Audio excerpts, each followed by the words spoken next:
జై శ్రీరామ్. శ్రీమాత్రే నమః. శ్రీ గురుభ్యో నమః. 2025 సంవత్సరం నవంబర్ 28వ తారీఖు ఒక విశేషాంశం గోచారంలో చోటు చేసుకుంటుంది. ఈ విశేషాంశం ఏంటంటే కర్మఫలదాత అయిన శనేశ్వరుడు మీనరాశిలో వక్రత్యాగం చేస్తున్నారు. వక్రత్యాగం చేసి సవ్యగతిలోకి ఆయన సంచారం ఉండబోతుంది. వక్రత్యాగం చేసి సవ్యగతిలోకి ఆయన మీనరాశిలో ఉండడం వల్ల ద్వాదశ రాశుల వాళ్ళకి, ద్వాదశ లగ్నాల వాళ్ళకి ఎలాంటి ఫలితాలు ఉంటాయో మనం ఇప్పుడు చూద్దాం. కాలపురుషుడు కుండలిలో ఆఖరిదైన మీనరాశి, ఇంకా దాని తర్వాత వచ్చేది మేషరాశి. సో ఈ 12వ స్థానంలో శనేశ్వరుడు వక్రగతి కావచ్చు, శనేశ్వరుడు సవ్యగతి కావచ్చు. ఈ రెండూ కూడా చాలా మేజర్ రోల్ ప్లే చేస్తాయి ద్వాదశ రాశుల వాళ్ళకి, ద్వాదశ లగ్నాల వాళ్ళకి. ఈ ముఖ్య భూమిక ఏంటి, ఏ విషయాల్లో బాగుంటుంది, ఏదన్నా విషయాల్లో జాగ్రత్తల్ని సూచిస్తుందా, ఇవన్నీ కూడా మనం ఇప్పుడు ఒకసారి తెలుసుకుందాము. ద్వాదశ రాశుల వాళ్ళకి, ద్వాదశ లగ్నాల వాళ్ళకి యూనిక్గా అందరికీ, అంటే ద్వాదశ రాశుల వాళ్ళకి, ద్వాదశ లగ్నాల వాళ్ళకి, 27 నక్షత్రాల వాళ్ళకి అందరికీ అప్లికేబుల్ అయ్యే పాయింట్స్ ఒకసారి మనం ఇప్పుడు చూద్దాం. మీనరాశిలో ఆయన సంచారము సవ్యగతిలోకి వస్తూ ఆయన సంచారము ఒక రకంగా కొన్ని స్తంభించి ఉన్న పనులు, అంటే ఆయన వక్రగతిలోకి వెళ్ళి కూడా మేలే చేశాడు. ఎందుకంటే వక్రగతి కుంభరాశి వైపు కాబట్టి కొన్ని మేలు కూడా జరిగింది. అయితే దాంట్లోనే కొంచెం స్తంభించిపోయిన అంశాలు కూడా ఉన్నాయి. ఇప్పుడు మీ రాశి వాళ్ళకి, ద్వాదశ రాశుల వాళ్ళకి, ప్రతి ఒక్కరికేనండి ఈ గడిచిన శనీశ్వరుడు వక్రగతిలో ఉన్నప్పుడు ఏ విషయాల్లో అయితే స్తంభించినట్టు అనిపించడం. ఇప్పుడు కొన్నిసార్లు ఆర్థిక విషయాల్లో స్తంభించినట్టు అనిపించవచ్చు, లేదా కొన్నిసార్లు విదేశాలు వెళ్ళాలని ప్రయత్నం చేస్తుంటే అక్కడ స్తంభన, ఇలాగ రకరకాల ఏదో ఒక విషయంలో ఏదన్నా పని అనుకుంటే జరగకపోవడం, అలాంటిది ఏదన్నా జరగడము, అది ఇప్పుడు వక్రత్యాగం వల్ల ఈ స్తంభించిన విషయాలన్నీ కూడా అన్ఫ్రీజ్ అవుతాయి. ఫ్రీజ్ అయ్యి ఉన్న విషయాలన్నీ కూడా అన్ఫ్రీజ్ అవుతాయి. అన్ఫ్రీజ్ అయ్యి కాస్త కొంచెం ఒక వెసులుబాటు, కొంత మూమెంట్ వస్తుంది. అయితే శనీశ్వరుడు వక్రగతి లబ్ధి కూడా చేకూర్చింది. ఎందుకంటే కుంభరాశి కాబట్టి కొంతమందికి మనం చూసుకుంటే అంతకు ముందుతో కంపేర్ చేస్తే ఫైనాన్షియల్గా పురోభివృద్ధి కూడా డెఫినెట్గా చూసే ఉంటారు. అది ఏ రాశి వాళ్ళు చూసి ఉంటారు అనేది మీ రాశికి వచ్చినప్పుడు మనం మాట్లాడుకుందాం. ఇప్పుడు ఏంటంటే ఆయన వక్రగతిలో ఉన్నప్పుడు ఏవేవైతే మైనస్ ఉన్నాయో అవి సవ్యగతిలోకి వచ్చినప్పుడు ప్లస్ అవుతాయి. సింపుల్గా చెప్పాలంటే వక్రగతిలో ఉన్నప్పుడు ఏదైనా విషయంలో మైనస్ అవి ఉంటే అవి ఇప్పుడు ప్లస్ అవుతాయి. ఒక్కొక్క రాశి వాళ్ళకి, ఒక్కొక్క లగ్నం వాళ్ళకి ఏ విషయాల్లో మైనస్లు అయినాయి, ఇప్పుడు వాటిల్లో ఏవి ప్లస్గా టర్న్ అవ్వబోతున్నాయి. అలాగే మీనరాశిలో సవ్యగతిలో శనీశ్వరుడు సంచారం ఏదైనా శుభాంశనిస్తున్నా, జాగ్రత్తలను సూచిస్తున్నా, వీటికి చేసుకోవాల్సిన పరిహారము అవన్నీ కూడా ఇప్పుడు మనం తెలుసుకోవడానికి తెలుసుకుందాము. ఇప్పుడు మీకు ఆయన సవ్యగతిలోకి వచ్చాడు, ప్రాపర్ ఏలినాటి శనిలో ఉన్నారు. ఇంక ఇప్పుడు మీరు ఎలా ఉంటుంది ఈ రాబోయే, ఇంకా సవ్యగతిలో ఆయన ఇంకా కొన్నాళ్ళు ఉంటాడు, మేషరాశికి వెళ్ళేదాకా ఉంటాడు. మీరు సెకండ్ ఫేజ్లో ఉన్నారు, ఏలినాటి శని ఎలా ఉంటుంది? సెకండ్ ఫేజ్లో ఉండడము మీ అదృష్టం ఏంటంటే వక్రించి ఆయన మీరు చూసిన అన్కండిషనల్ సిచ్యువేషన్స్ ఇప్పుడు ఏం చేస్తాడంటే వాటన్నిటినీ కండిషన్లో పెడతాడు. ఏ సిచ్యువేషన్లో అయితే అన్కండిషనల్ అయ్యాయి, ఉదాహరణకి మీకు హెల్త్ విషయంలో అన్కండిషనల్ అయింది, అనుకోకుండా హెల్త్ ప్రాబ్లమ్స్ చూశారు. ఇప్పుడు అది కండిషన్లోకి వస్తుంది, అంటే మీ హెల్త్ మంచి కండిషన్లోకి వస్తుంది. అనుకోకుండా ఖర్చులు అయిపోయాయి, ఇప్పుడు ఖర్చులన్నీ నియంత్రించబడతాయి. మీరు ఏదైనా గివప్ చేసే స్టేజ్ దాకా వెళ్ళారు, ఇప్పుడు దాంట్లోంచి అసలు బౌన్స్ బ్యాక్ అయిపోతారు. అంటే ఒక 1000 ఏనుగుల బలాన్ని ఇచ్చేస్తాడు, బౌన్స్ బ్యాక్ అయ్యి బాగా మీకు మంచి చేస్తాడు. ఇప్పుడు ఆయన చాలా మంచి చేస్తాడు. అంటే ఏ విషయాలకైతే ఇబ్బంది పడ్డారో అవి హీల్ అవుతాయి. ఉదాహరణకి మీరు గివప్ చేసే స్టేజ్ దాకా వెళ్ళారు అనుకోండి, ఎగ్జాంపుల్కి. ఎప్పుడైనా దేనివల్ల గివప్ చేస్తాం మనం చేసేదాన్ని, అది సిచ్యువేషన్స్ వల్ల కావచ్చు, లేదా కొంతమంది వ్యక్తుల వల్ల అయినా ఏదో ఒకటే ఛాన్స్ ఉంటుంది కదా, అప్పుడే కదా ఇలాంటి సిచ్యువేషన్. ఇప్పుడు ఏదైతే మిమ్మల్ని గివప్ చేసేదాకా తీసుకెళ్ళిన సిచ్యువేషన్స్ ఇంకా చాలా కాలం వరకు మీకు గివప్ అయిపోతాయి. మీకు అవి మీ దగ్గరికి రావు ఇంకా. ఫర్ అబౌట్ 5 ఇయర్స్ మీకు ఇలాంటివి సిచ్యువేషన్స్ రాదు. ఒకవేళ వ్యక్తులైతే వాళ్ళే గివప్ చేయాల్సిన, అంటే చెరపకురా చెడేవు అంటారు కదా! సో, అలాగా ఏదైతే మీకు జరిగిందో అదే వాళ్ళకి జరగడం మీరు చూస్తారు. భూమి గుండ్రంగా ఉంటుంది. కర్మ ఈజ్ బూమరాంగ్ అంటారు కదా! అది ఇప్పుడు మీకు ఆ డెఫినిషన్ మీరిప్పుడు చూస్తారండి. అది మీరు చూస్తారు ఇప్పుడు మీనరాశిలో పుట్టిన వాళ్ళు. సో, ఇలాంటి సిచ్యువేషన్స్ మీరు చూస్తారు. మీనరాశిలో పుట్టిన వాళ్ళు కావచ్చు, మీన లగ్నంలో పుట్టిన వాళ్ళు కావచ్చు. ఈ కెరియర్ వైజ్ ఛాలెంజెస్ ఇప్పుడు కొంతమందికి వృత్తిపరంగా చాలా ఛాలెంజెస్ ఉంటాయి. అందులో ఈయన వక్రగతిలోకి వెళ్ళినప్పుడు ఇంకా ఛాలెంజెస్ ఎక్కువై ఉంటాయి. వాటిలోంచి బయటకొస్తారు. ఛాలెంజెస్ నుంచి బయటకొస్తే ఏమవుతుంది? సక్సెస్. అంతే కదా! ఛాలెంజ్ని ట్రిగర్ చేస్తారు. ఇలాగా మీకు ఏ ఏ విషయం అంటే ఇప్పుడు ఇది అది అని నేను చెప్పనండి. ఏ విషయంలో అయితే ఆయన వక్రగతిలో ఉన్నప్పుడు డీప్గా హర్ట్ అయ్యారు, అది ఫిజికల్గా కావచ్చు, మెంటల్గా కావచ్చు, బై సిచ్యువేషన్స్ కావచ్చు, ఏదైనా అవన్నీ ఇప్పుడు అకౌంటబిలిటీ ఉంటుంది. ప్రతి దానికి అకౌంటబిలిటీ ఉంటుంది. మీకు జరిగిన వాటికి అకౌంటబిలిటీ భగవంతుడు మీ తరఫున చేస్తాడు. సో, అకౌంటబిలిటీకి ఏంటంటే ఒక మీడియేటర్ ఉండాలి. మీడియేటరే శని మహారాజు ఇప్పుడు మీకు. సో, మీకేంటంటే ఒక రకంగా ఇంకా ఇక్కడ హ్యాపీ స్టేట్ మొదలవుతుంది. బట్ స్టిల్ మీరు ఇంకా ఎలినర్సన్లోనే ఉన్నారు కాబట్టి మీరు ఇక్కడ గురుబలాన్ని పెంపొందించుకోవాలి. పెంపొందించుకుంటే 5 ఇయర్స్ వరకు మీరు నేను చూడరని నేను చెప్పాను కదా! దీన్ని కాంక్రీట్ చేస్తాడు. అలాగే దాన్ని ఇంకా ఎక్స్టెండ్ చేసుకోవచ్చు. కెరియర్ వైజ్ మీకు ప్రశాంతంగా మీరు మీ పనులు మీరు చేసుకోవడానికి డెఫినెట్గా భగవంతుడు అనుకూలిస్తాడు. దానికి గురుబలం పెంపొందించుకోవాలి. అలాగే ఇంకొకటి ఏంటంటే మీరు గురుబలం పెంపొందించుకోవడంతో పాటు ఇంకొక చిన్న విషయము, గురుబలాన్ని ఎలా పెంపొందించుకుంటారు? డెఫినెట్గా రోజుకొక ఏదన్నా ఆలయాన్ని, మీ ఇంటి దగ్గర ఉన్న దేవీ దేవతల ఆలయాన్ని దర్శించి రావడం వల్ల మీకు కుదరలేదనుకోండి, మీ స్కెడ్యూల్ వల్ల మీకు అవ్వలేదనుకోండి, రోజు నియమంగా ఏదో ఒకటి పెట్టుకొని చదవండి. ఒక స్తోత్రము పారాయణం చేయండి. అది ఏదైనా కావచ్చు. మీ ఇష్టదేవత స్తోత్రం ఏదైనా వితౌట్ ఎనీ ఫెయిల్ రోజు పారాయణం చేస్తూ, ఒకటే పని మనం రోజు చేస్తూ ఉంటే యూనివర్స్ చూస్తూ ఉంటుంది, కాస్మస్ చూస్తూ ఉంటుంది. దాని రిజల్ట్స్ మనకి ఇస్తుంది. శని మహారాజు కాబట్టి ఆయన డిసిప్లిన్ సూచిస్తాడు. రెగ్యులర్గా మన డే రొటీన్ పనులు మనం చేసుకుంటూ వెళ్ళే వాళ్ళకైతే ఏ ఇబ్బంది ఉండదు. కానీ ఎలాంటి వాళ్ళకైనా ఇబ్బందులు లేకుండా ఉండవు. డాట్ ఏంటంటే మనం కలియుగంలో ఉన్నాము.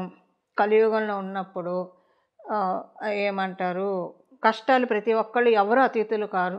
దేనికైనా సరే, అవమానాలకు కావచ్చు, కష్టాలకు కావచ్చు, దుఃఖాలకు కావచ్చు, సుఖాలకి కూడా ఎవరు అతీతులు కాదు.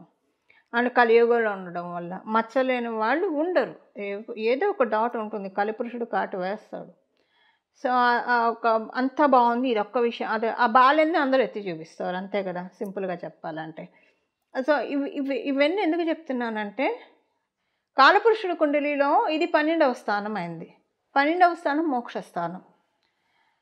ఈ లైఫ్ సైకిల్ నుంచి, బర్త్ సైకిల్ నుంచి మనల్ని మనం లిబరేట్ చేసే ఏకైక హౌస్ మీనరాశి, లేదా మీ జన్మజాతకాన్ని అనుసరించి మీ 12th హౌస్. ఇప్పుడు ఇదంతా ఎందుకు చెప్తున్నానంటే, లిబరేట్ చేస్తాడు శనీశ్వరుడు, శని మహారాజు. దానికి మన వంతు మన ప్రయత్నం మనం చేయాలి కదా. ఆ వంతు ప్రయత్నమే రోజు ఏదో ఒక భగవద్గ్రంథం చదవండి లేదా వినండి. నియమంగా, ఒక డిసిప్లిన్డ్గా, ఒక సిస్టమేటిక్ వేలో ఈ టైంకి నేను 6:100 అయినా 106 అయినా ఈ శ్లోకం అన్నా చదువుకుంటాను, లేదా ఇదన్నా పారాయణం చేస్తాను. సుందరకాండ పారాయణం చేస్తారా, రామాయణం పారాయణం చేస్తారా, లేదా వినడమైనా పర్వాలేదు. మనకి పూజ్య గురువులు ఎంతోమంది మనకి వర్క్ అంతా సులువు చేసి పెట్టారు. కలియుగం వస్తుందంటేనే వేదవ్యాసుడే మనకి చాలా సులువు చేసి పెట్టాడు. అందులో మనకి పూజ్య గురువులు అందరూ కూడా వారి సంభాషణల రూపంలో, వారి ప్రవచనాల రూపంలో ఇంకా సులభతరం చేశారు. వినడానికన్నా ప్రయత్నించండి. కలియుగంలో ఏదైనా మంచిదే. శ్రవణాత్ ముక్తి అని చెప్తుంది. శ్రవణం, మననం, పఠనం బోల్డ్ అని ఉంటాయి మనకి, ఏది పట్టుకున్నా మంచిదే. కానీ ఏదో ఒకటి పట్టుకోండి, పట్టుకుంటే ఏమవుతుందంటే లిబరేట్ అవుతాము.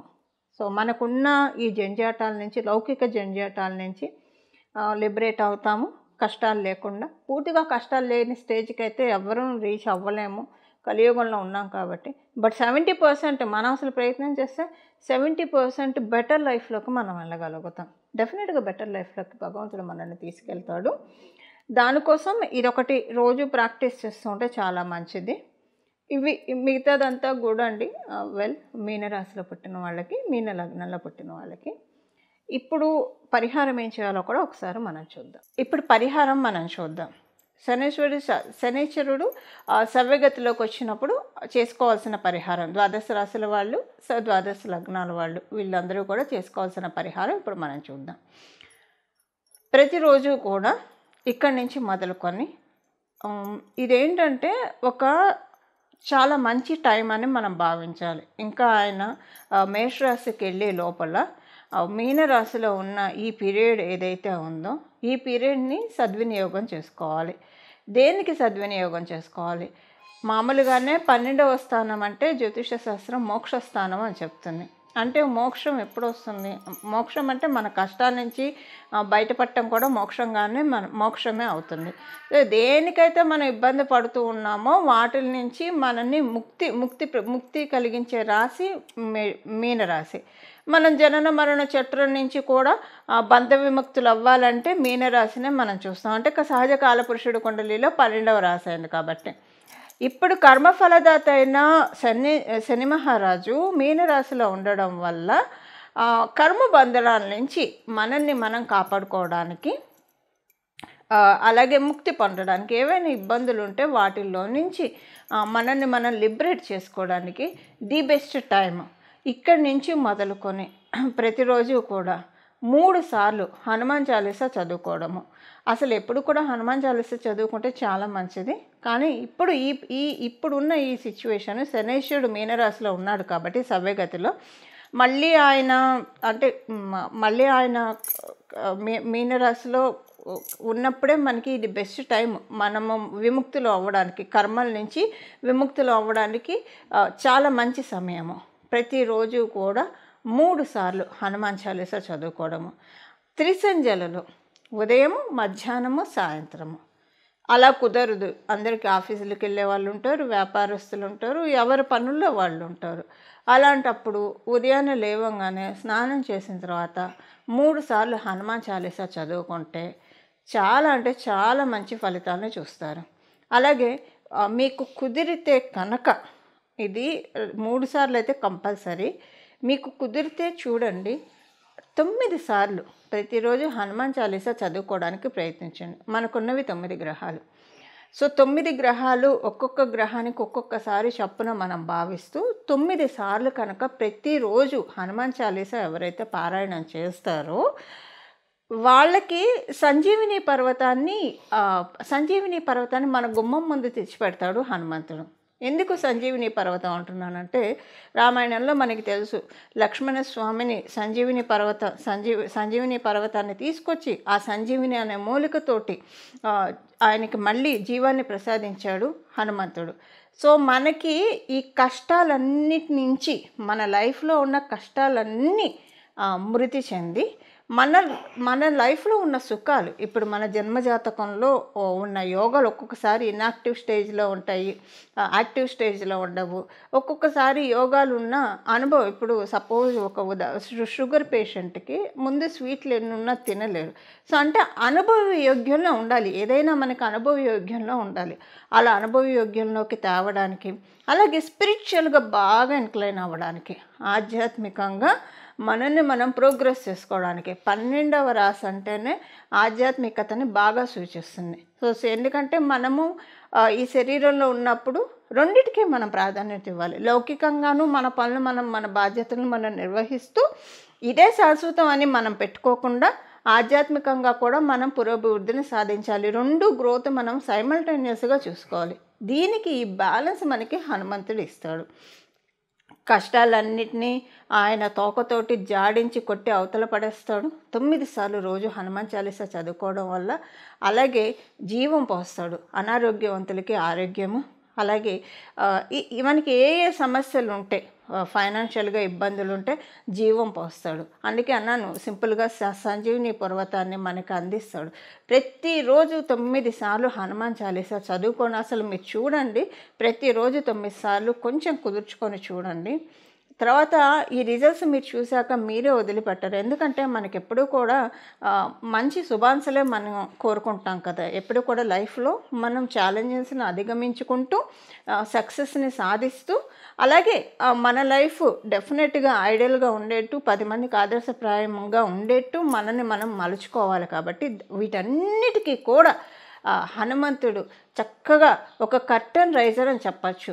మనకు ఉన్న ఎఫిషియన్సీకి, మనకున్న స్కిల్ సెట్, మనలో ఏం స్కిల్ సెట్ ఉంది, ఏది హైడ్ అయ్యింది, అవన్నీ కూడా ఆయన వెలికి తీసి ఈ దాంట్లో ఇందులో నీకు బాగా గ్రోత్ ఉంటుంది, దీంట్లోకి వెళ్ళు అని చెప్పి డెఫినెట్గా ఆయన మనకి ఇస్తారు. ఎందుకంటే హనుమంతుడు జ్ఞానప్రదాత కూడా. సూర్యనారాయణ మూర్తి నుంచి విద్యల్ని అభ్యసించి ఆయన మనకి అన్నిటినీ కూడా అందిస్తాడు, వేద జ్ఞానాన్ని అందిస్తాడు. హనుమత్ చరణాన్ని పట్టుకోవడం చాలా మంచిది. దీనికి ప్రతిరోజు 3 సార్లు అయితే కంపల్సరీ చదవాలి, లేదా 9 సార్లు మీకు కుదిరి చదవగలిగితే కనుక చాలా మంచిది.